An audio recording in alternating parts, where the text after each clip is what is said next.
What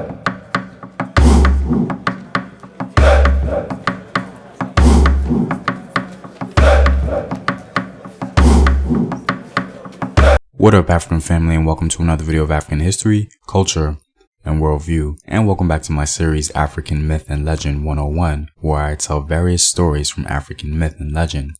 Today, we're going to tell a myth from the Democratic Republic of Congo about how Bokele acquired the sun for his village.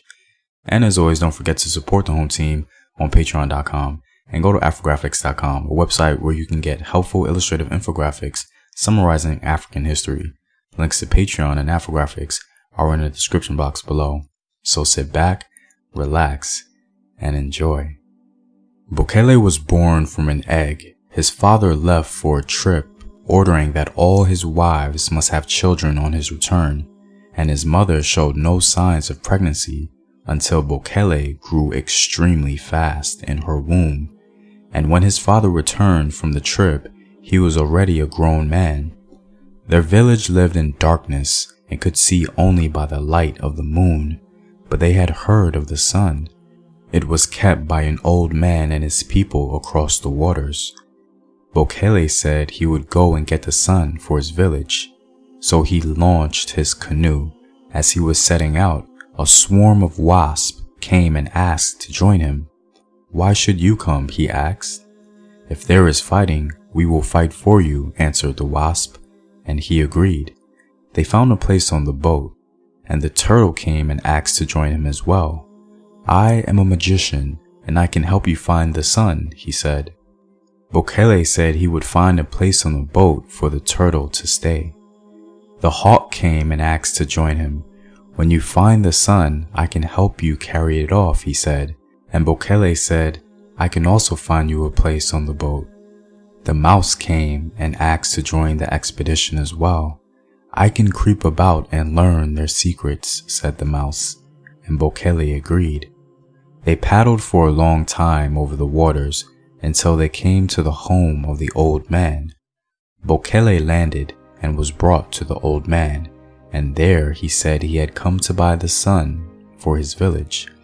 The old man sent Bokele to the guest hut while he discussed the business with his advisors. Bokele and the animals went to the guest hut, but then the mouse crept into the old man's hall to listen to the discussion. "We cannot give up the sun," said the advisors. "He has nothing we want to pay for the sun. We should send him away or kill him." "We should kill him," agreed other advisors. "It's dangerous that he has come here. We should ask Bolumbu to boil him in her pot of water magic." That was agreed upon.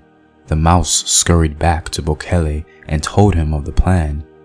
Bokele went for a walk around the old man's village and found Bolumbu's hut. She stood outside it, stirring her great pot. He talked to her and flirted with her, and she thought he was very handsome and enjoyed his company greatly. Soon, she left her pot and they went inside her hut where they could be alone, and they became lovers. The old man's messenger came to find her and called her outside. She was told she was to cook the stranger in her pot of magic water.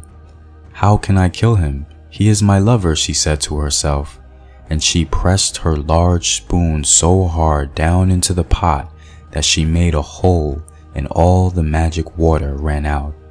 She showed the damage to the old man's messenger and said they must wait while she prepared a stronger potion.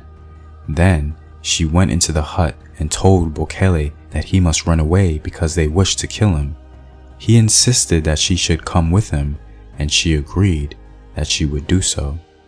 Meanwhile, the turtle had found the cave where the sun was hidden.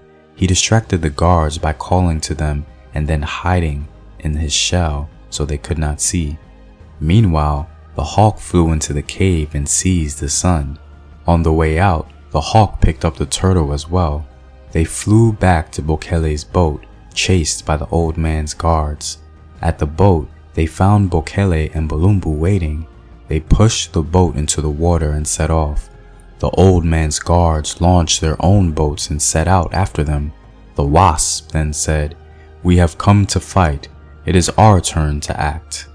They flew out of Bokele's boat and attacked the pursuers.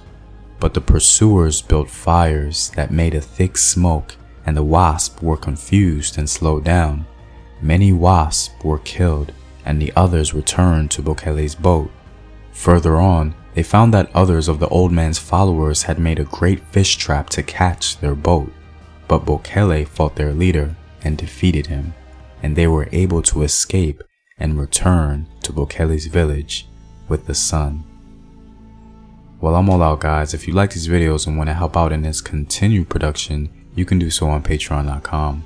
The link is in the description box below. Know thyself, remember your ancestors. Peace.